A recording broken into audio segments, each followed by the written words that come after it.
Pagi ini saya akan berikan topik tema firman Allah. Saya berikan judul banyak versus sedikit. Kita baca ayatnya ya. 1 Raja-Raja pasal 17 ayat 1 sampai 6 dulu kita baca ya. Saya mau tunjukkan beberapa hal di sini dalam ayat firman Allah. Kita baca bergantian saudara ya. 1 Raja-Raja pasal 17, saya baca ayat 1, Anda 2, nanti 6-nya sama-sama.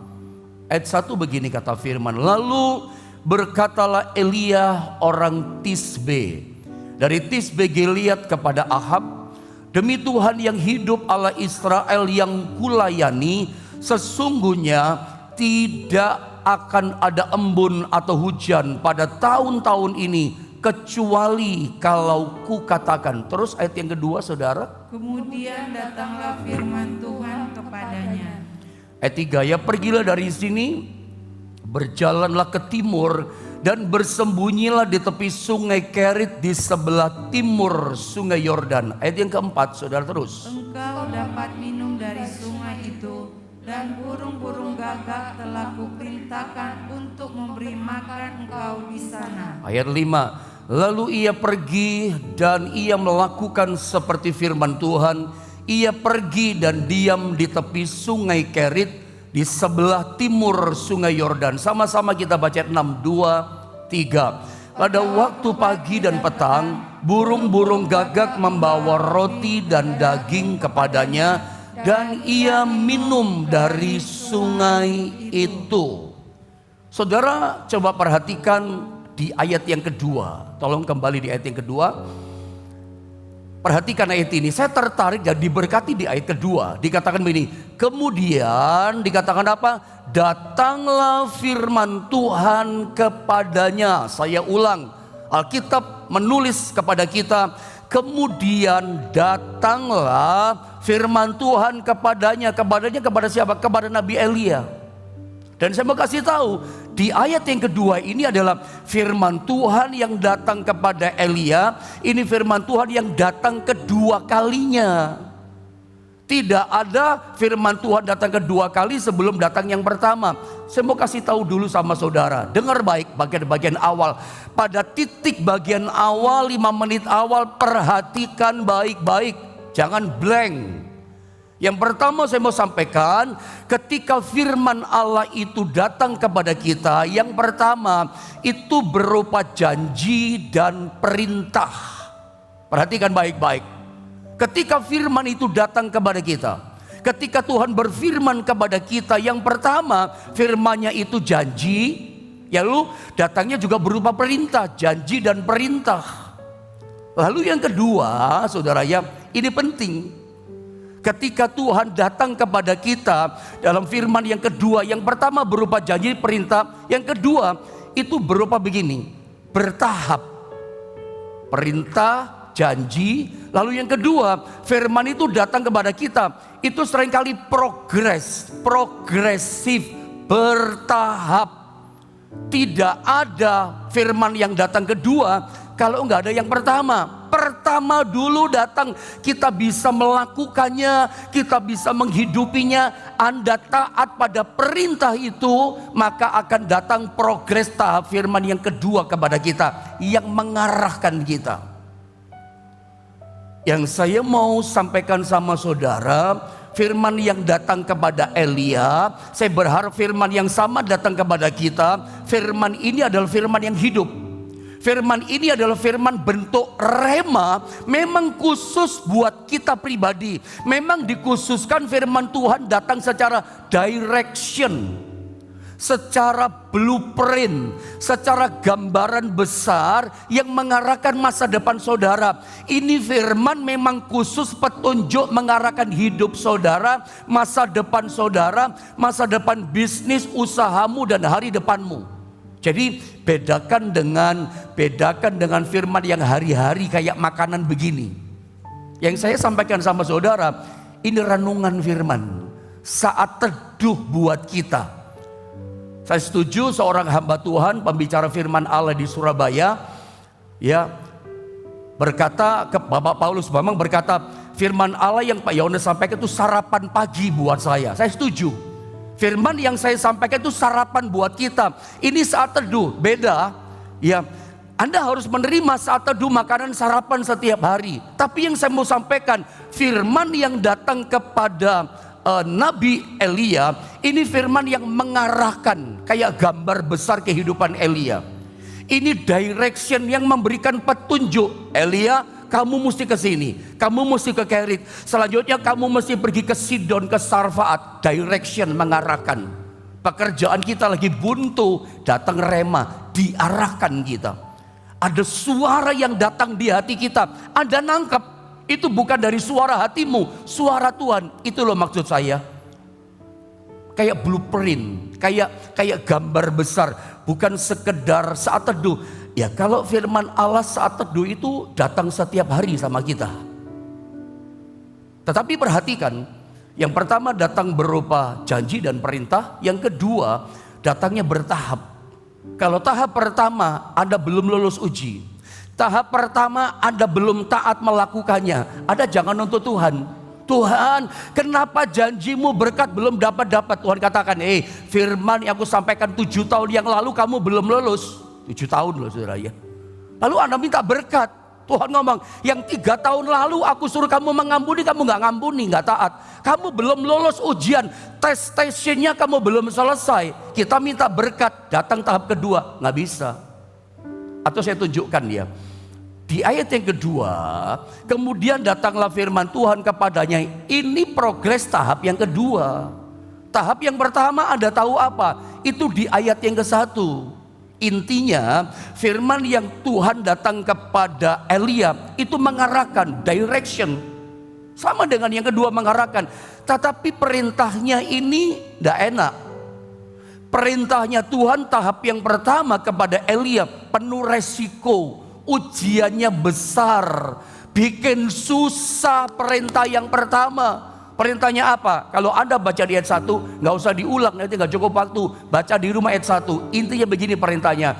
Elia, kamu menghadap kepada Raja Ahab, tunjukkan wajahmu kepada Ahab, dan beritahukan firmanku kepada Ahab, tidak akan turun hujan selama 3,5 tahun. Dan saya mau kasih tahu, perintah di tahap yang pertama itu bikin susah, penuh resiko, penuh dengan bahaya. Kenapa penuh dengan bahaya? Kita tahu Raja Ahab itu raja yang paling jahat yang memerintah di tanah Israel. Dia punya istri namanya Ratu Isabel. Jahat banget. Mereka berdua, Ahab sama si Ratu Isabel, punya hobi. Hobinya bukan hunting, berburu babi hutan. Hobinya bukan main golf saudara. Hobinya bukan mancing. Dua orang ini mereka punya hobi yang mengerikan. Suka membunuh hamba-hamba Tuhan. Itu hobinya mereka. Suka membunuh nabi-nabi Tuhan di perjanjian lama. Itu hobi kesukaan mereka. Makanya saya mengatakan kepada Anda, perintah yang pertama itu ujian yang sangat berat untuk dilakukan oleh Elia. Penuh resiko, penuh tantangan, penuh bahaya. Anda ingat kisah tentang Abraham. Sebelum Abraham Tuhan nyatakan sebagai orang benar, bapaknya orang percaya, menjadi bapak bagi banyak bangsa. Sebelum Abraham menerima janji konglomerat yang diberkati Tuhan luar biasa, ada perintah Tuhan datang kepada Abraham yang penuh resiko dan ujian. Perintah yang makan hati, perintah yang bikin susah berat ujiannya. Anda tahu apa itu perintahnya? Persembahkan anakmu yang tunggal satu-satunya yang paling kau kasihi. Itu menyusahkan loh. Tapi Abraham lulus ujian. Dia persembahkan anaknya mau disembelih. Apa yang terjadi? Dia dengar domba tersangkut di belakang semak-semak. Sehingga Allah berkata, stop, sekarang aku tahu engkau lebih mengasihi aku dibandingkan anakmu. Engkau hidup benar di hadapan aku, dan seterusnya. Disitulah Abraham mengenal Allah, Allah Yehova Jireh. Allah yang menyediakan, Allah yang mengadakan. Dari tidak ada menjadi ada. Kapan dia ngalami itu? Setelah lulus ujian perintah tahap yang pertama. Sama dengan Elia. Lulus taat, lulus ujian perintah tahap pertama firman Allah. Progresnya datang firman Tuhan kedua. Jadi Anda jangan minta firman Tuhan yang baru, yang direction, yang mengarahkan saudara. Anda jangan menuntut yang baru, sedangkan yang pertama saja Anda nggak lulus, yang pertama saja Anda nggak taat. Mana bisa datang perintah yang baru sama saudara? Tuhan berkata gini, perintah yang aku berikan kepada kamu secara khusus untuk kamu taat, kamu nggak taat. Mengampuni, kamu nggak bisa mengampuni. Kok kamu minta yang 3 tahun lalu selesaikan dulu? Karena nggak akan datang tahap yang kedua sebelum dia perintah yang pertama Anda kerjakan. Saya cuma mau kasih tahu sama saudara, ini namanya hukum rohani. Ya, Tuhan itu punya hukum rohani. Ya, apa itu namanya? Kalau di dunia ada hukum namanya gravitasi bumi, iya kan? Itu hukum pasti loh. Jangan coba dilanggar. Hukum gravitasi bumi menyatakan semua benda yang dijatuhkan dari atas ya pasti jatuh ke bawah. Jadi jangan coba-coba naik ke gedung yang tinggi tingkat 12 lalu menjatuhkan diri dari atas ke bawah. Ya pasti mati, pasti jatuh. Semua benda dari atas dijatuhkan. Gravitasi bumi katakan pasti jatuh ke bawah. Tuhan tuh punya hukum rohani. Contoh yang paling mudah kita mengerti. Hukum rohani Tuhan. Kalau kita menabur, apa kata Alkitab? Anda tahu pasti menuai. Itu hukum rohani. The spiritual law. Hukumnya Tuhan. Tuhan punya hukum menabur menuai. Nah saya mau tunjukkan. Begitu tahap pertama dia lulus itu perintah. Datang firman Tuhan yang kedua. Apa perintah yang kedua dikatakan? Ayat 3 dikatakan begini. Munculkan. Pergilah. Ini perintah yang kedua. Yang pertama selesai kan? Ya. Pergilah dari sini, berjalanlah ke timur dan bersembunyilah di tepi sungai Kerit di sebelah timur sungai Yordan. Tuhan suruh perintahnya pergi ke Kerit. Jadi firman Tuhan datang kepada kita, dia perintah, lalu kemudian bersifat janji, lalu kemudian dia bertahap. Tahap pertama dia bisa selesai ujian, datang firman tahap kedua, perintah, datang kamu pergi ke sungai Kerit. Saya tertarik dengan ayat yang keempat. Saya pengen kita sama-sama baca di ayat yang keempat. Kiranya ini ayat ini boleh jadi berkat buat setiap kita. Ayo sama-sama baca saudara. 2, 3. Engkau dapat minum dari sungai itu, dan burung-burung gagak telah kuperintahkan untuk memberi makan engkau di sana. Coba bilang sama-sama saya, sungai Kerit. Ulang sekali lagi, sungai Kerit. Bilang sama-sama saya, di sana.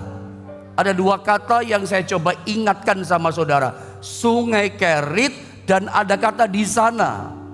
Saya mau tanya dulu sama saudara sebelum saya lanjutkan. Tolong pertanyaan saya dijawab lewat chatting saudara. Masalah benar, masalah salah, no problem. Salah pun tidak akan dipermalukan, tidak masalah. Ini cuma pertanyaan dari saya buat Anda. Tolong dijawab. Kalau menurut Anda benar, jawab benar. Kalau salah, menurut Anda jawab salah gitu.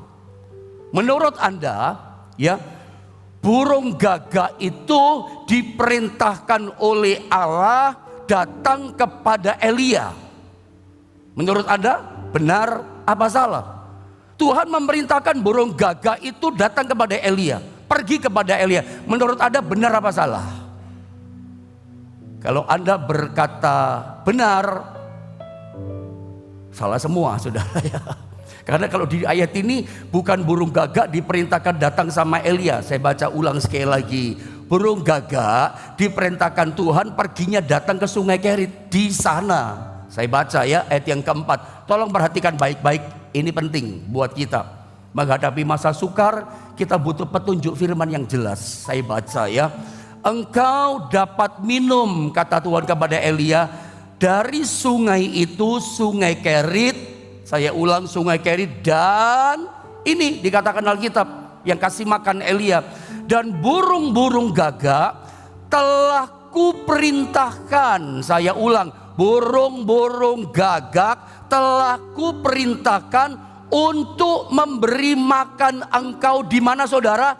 Di sana. Burung gagaknya diperintahkan di sana. Di sana itu di mana? Di sungai Kerit. Mari pahami dalam firman Allah di ayat yang keempat ini. Mari kita mengerti ada satu kasuistis yang spesial.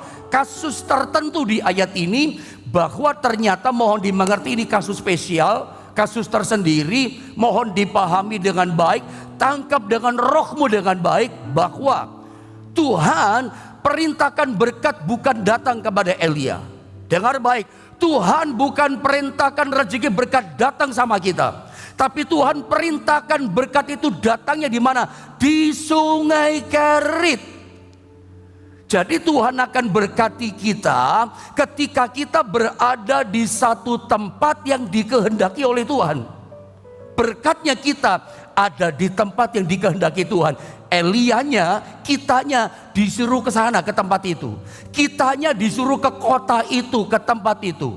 Sederhananya begini, Keritnya saya, Pendeta Yohanes, itu di Jombang. Keritnya saudara itu mungkin di Surabaya. Keritnya saudara, kerjanya saudara, berkatnya saudara, jobnya saudara adanya di Jayapura, adanya di Papua, adanya di Kediri, dan seterusnya. Nanti setelah di Sungai Kerit, Tuhan perintahkan kasih makan sama Elia di mana? Sekarang kamu pindah dari Kerit, digoncang Kerit kekeringan. Cara kamu pergi ke Sidon, ke Sarfaat. Loh, Tuhan suruh dia ke Sarfaat karena berkatnya di Sarfaat. Berkatnya bukan datang kepada Elia, berkatnya datang di satu tempat, ini kayak profetik gitu ya, yang dikehendaki Tuhan. Makanya untuk tahu tempat itu butuh direction dari Tuhan. Saya harap ada mulai nangkap ini, saudara ya. Saya tunjukkan dua tempat soalnya sama saudara, Kerit dan Sidon, Sarfat. Disuruh pindah dia. Ada satu petunjuk. Jadi firman-Nya bersifat khusus memang untuk pribadi Elia. Bersifat mengarahkan, kayak gambar besar hidupnya Elia. Lu pergi sekarang ke Sarfat. Anda tahu bagaimana caranya diberkati? Anda jangan main investasi. Anda jangan memutuskan, oh saya kerja, saya ikut proyek ini, saya mau buka toko ini. Tunggu dulu, tunggu dulu. Anda jangan main seenaknya angkat kaki, aku gak cocok di sini. Kalau itu Kerit saudara bagaimana? Iya, kadang kita kerja, kadang di sini, tiba-tiba Tuhan arahkan kita pergi. Sekarang kamu ke Sarfat. Tapi perhatikan, mau buka usaha dimanapun, mau kerja dimanapun, ingat Anda perlu petunjuk Tuhan. Saya baca ya, di ayat yang kelima, Elia taat loh. Ketika dapat petunjuk directionnya Tuhan, dia nurut. Ayat 5, saya baca ya. Lalu ia pergi dan ia melakukan seperti firman Tuhan. Ia pergi dan diam di tepi Sungai Kerit, tempat profetik yang dikehendaki oleh Allah, di sebelah timur Sungai Yordan. Nurut loh. Perintah tahap yang pertama nurut, perintah tahap kedua nurut. Makanya dia dapat janji di ayat yang ke-6. Pokoknya perintah Tuhan datang sama kita, perintah, Anda nurut. Di balik perintah ada janji. Dan bertahap. Anda jangan minta perintah yang baru. Yang pertama Tuhan kata ini, yang kemarin saja kamu belum taat, selesaikan, taati, baru aku kasih janji firman yang kedua. Apa janji di sini? Ayo sama-sama kita baca ayat yang ke-6, saudara. 2, 3. Pada waktu pagi dan petang, burung-burung gagak membawa roti dan daging kepadanya, dan ia minum dari sungai itu, Sungai Kerit. Menurut saya, Sungai Kerit itu sungai yang terpencil. Memang kecil sungainya, anak sungai dari anak sungai Yordan. Kerit artinya terpisah. Kerit artinya tersendiri. Ini terpencil, makanya si Raja Ahab sama Ratu Isabel kejar-kejar Elia, gak bisa tangkap Elia, gak bisa menemukan Elia, sebab dia ada di tempat yang Tuhan sembunyikan tersendiri, Kerit. Dalam bahaya kelaparan, ini orang mau dibunuh sama si Raja Ahab, tapi Ahab gak bisa menemukan, menangkap Elia. Kenapa? Tuhan sendirikan dia. Tuhan taruh tempat terpisah dia, beda sama yang lain. Orang lain di tempat umum, dia ditaruh Sungai Kerit. Dan dia selamat di situ, terpelihara di situ, sebab dia berada di tempat yang dikehendaki Tuhan. Itu tempat memelihara dia. Dia minum dari air Sungai Kerit, dan luar biasa. Ini yang saya sebut beri nama pemeliharaan Tuhan secara supranatural. Bagaimana tidak? Burung gagak yang kasih makan dia, binatang kasih makan manusia. Umumnya normalnya manusia kasih makan binatang, ini terbalik. Binatang, burung gagak ini binatang haram. Aneh. Ya, ini di luar pemikiran orang Israel gitu. Ini binatang haram kok. Tetapi inilah Tuhan, kadang aneh ya cara Tuhan memelihara. Kasih berkat. Jadi Anda jangan berpikir bahwa job saudara, berkat saudara itu pasti dari saudara seiman, pasti dari orang Kristen. Belum tentu loh. Orang gak seiman, siapa saja, suku bangsa apa saja yang di luar pemikiran kita, orang ini mah gak mungkin. Siapa saja bisa dipakai Tuhan. Ketika pikirannya cuma ditowel, dijamah teng sama Tuhan, hatinya cuma disentuh tek sama Tuhan, dia bisa datang sama saudara. Dia bisa kasih job sama saudara. Dia bisa buka pintumu yang tertutup buat saudara. Di luar pemikiran kita. Kita pikir Anda mungkin mah dia. Malah dia yang dipakai sama Tuhan. Bisa begitu. Burung gagak. Ini pemeliharaan. Ini mujizat. Ini berkat yang spektakuler. Dahsyat loh mujizatnya. Kenapa? Ini mujizat yang hebat. Yang dahsyat dan luar biasa. Kok bisa pendeta? Loh iya. Pagi sore saya baca ulang ya, coba munculkan ayat 6, saya baca ya, ini dahsyat loh. Pada waktu pagi dan petang, lihat, burung-burung gagak, bukan satu burung gagak, banyak burungnya. Dari kalimatnya kita tahu, ya pagi dan petang burung-burung gagak, banyak burung gagak, ini bisa puluhan burung gagak. Membawa apa? Bawa roti pagi dan petang dan bawa daging kepadanya. Dan ia minum dari sungai itu. Burung-burung gagak yang banyak itu, ada yang bawa daging kira-kira begitu, ada yang bawa roti gandum. Anda bayangkan, ini mujizat yang dahsyat, yang hebat, yang luar biasa, yang betul-betul ajaib, supranatural. Orang lain kagak bisa makan, orang lain kelaparan, orang lain kesulitan, makan kesulitan, nggak bisa makan. Elia makan roti gandum, makan steak, apa nggak steak dong? Daging dipanggang apa nggak steak? Pasti Elia panggang itu dengan api. Nggak mungkin makan mentah-mentah. Tuhan marah.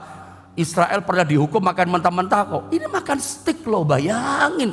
Masa kelaparan makan steak? Apa nggak mewah-mewah itu? Loh iya loh, saya ngomong sama saudara. Apa nggak mewah-mewah hidup? Coba celikan mata rohanimu. Berpikir sehat. Orang lain nggak bisa makan ini, orang makan steak. Dikerit, dipisahkan, tersendiri. Kenapa? Selama kita hidup dalam jalan Tuhan, Anda taat pada perintah Tuhan, Anda hidup dalam kehendak Allah. Saya mau katakan, Tuhan itu punya hukum rohani. Seperti bumi punya hukum gravitasi. Itu berlaku buat kita. Hukum rohani itu berlaku. Anda taat lakukan firman Allah, hidup dalam jalan kehendak Tuhan. Anda disendirikan oleh Tuhan, Anda dibedakan oleh Tuhan. Ada berani berkata dengan iman, dengan chatting, mulai sekarang katakan, aku percaya tahun 2023 aku dibedakan oleh Tuhan, aku dipelihara oleh Tuhan, aku tetap diberkati oleh Tuhan. Anak-anakku, keluargaku, usahaku, mantuku diberkati Tuhan. Katakan haleluya. Kerit. Ingat, saudara harus datang di kerit saudara. Saya percaya di tempat itu ada kerit. Ini tempat nubuatan profetik buat kita. Jadi bukan berkatnya datang sama kita, tapi di tempat yang dikehendaki Tuhan. Kitanya datang di kota itu, kitanya datang di tempat itu. Kita datang, ketemu berkat di situ. Itu keritnya. Keritnya saya di Jombang. Keritnya Elia di kerit, kemudian bahkan dia disuruh pindah lagi. Ketika kelaparan di yang namanya Sidon di Sarfat, dia ngalami. Nah kita belajar di ayat ini saudara ya. Elia kelimpahan makan steak, makan roti. Makan roti saja udah keren, udah hebat. Ini double loh, roti yang dibutuhkan makanan pokok sama daging steak. Ini betul-betul sebuah pemeliharaan yang supranatural, yang ajaib dari Tuhan. Tapi kuncinya janji ini kita alami ketika kita taat kepada perintahnya. Nah, saya tunjukkan berikutnya di ayat ini. Setelah dia dikerit, tiba-tiba Tuhan katakan ini, sekarang kamu tinggalkan kerit, keritmu kamu tinggalkan. Terus bagaimana Tuhan, ini masa kelaparan? Sekarang kamu berangkat pergi ke Sarfat di Sidon. Ada janda di sana yang pelihara kamu. Itu kira-kira singkatnya. Sekarang saya baca 1 Raja pasal 17 di ayat yang ke-12. Saya baca ya. Perhatikan ayat ini. Perempuan itu menjawab, perempuan janda Sarfat, demi Tuhan Allahmu yang hidup, sesungguhnya tidak ada roti padaku sedikit pun. Tadi firman Allah kita bicara sedikit versus banyak atau banyak versus sedikit. Perhatikan ayat ini. Janda ini berkata karena Elia begitu nyampe Sarfat dia berkata, beri aku minum. Dikasih minum. Belum diminum tiba-tiba Elia hambanya berkata ini, sekarang berikan aku juga, buatkan aku roti bundar yang kecil. Langsung direspon sama janda ini. Dia katakan sesungguhnya tidak ada roti padaku sedikit pun. Sedikit apalagi? Kecuali segenggam. Segenggam itu ya sedikit. Tapi janda ini masih punya loh sedikit. Biarpun tepung segenggam di dalam tempayan dia masih punya. Dan sedikit minyak dalam buli-buli dia masih punya.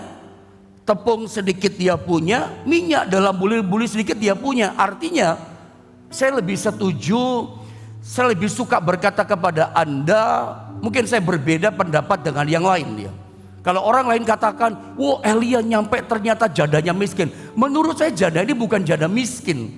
Ini konon dia pernah suami yang pasti kaya.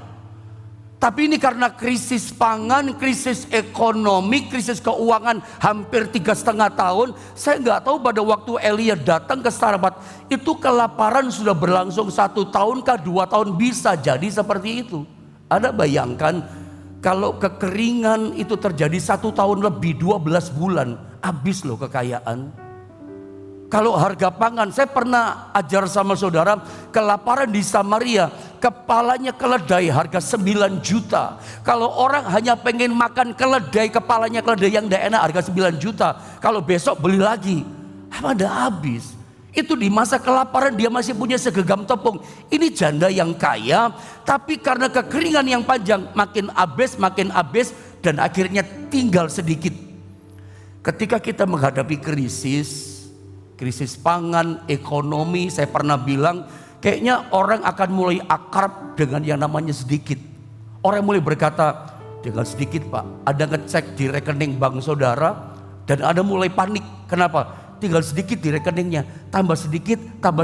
Besok Anda lihat nggak nambah, tambah sedikit. Beda dengan kalau kita lihat tambah banyak Pak, tambah banyak. Oh damai sejahtera saudara, sukacita surga penuh hatimu kan. Tambah banyak Pak, senang saudara. Tapi kalau tambah sedikit kita panik, kita sulit. Saya yakin di antara saudara, dan itulah yang terjadi ya, bukan hanya dialami oleh janda ini. Ketika masuk tahun krisis itu bisa terjadi pada siapa saja. Kecuali memang Anda ini anak orang kaya, dari kecil kaya sampai sekarang Anda sukses kaya. Mungkin Anda nggak pernah kenal kata sedikit, mungkin.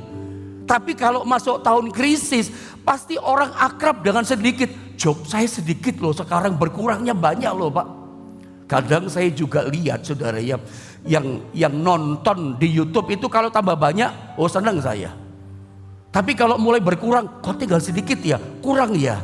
Susah juga, ada apa ya, kenapa ya? Walaupun saya bersyukur bertahan 2000-an ke atas, bersukacita saya.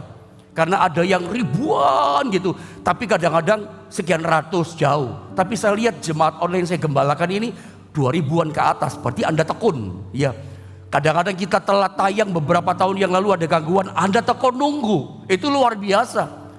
Selalu kalau kita lihat jumlah yang berkurang, agak panik juga. Masa krisis, masa sukar, krisis pangan, krisis energi, krisis ekonomi, orang akan mulai akrab dengan sedikit. Jobnya sedikit Pak, pemasukan sedikit. Nah makanya janda ini ngalami. Tetapi singkatnya di ayat ini mungkin saya langsung bawa saudara cepat pada kalimat berikutnya.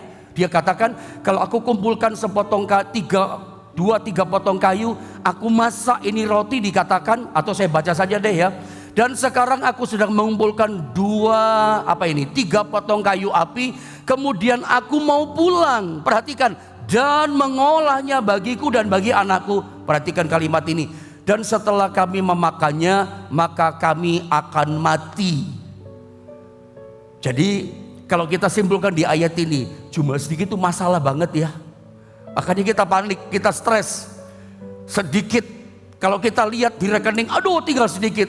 Jobnya sedikit, aduh Pak omsetnya tinggal sedikit Pak. Sedikit itu bisa jadi kayak raksasa menekan kita. Itu kayak Goliat datang tekan sama kita.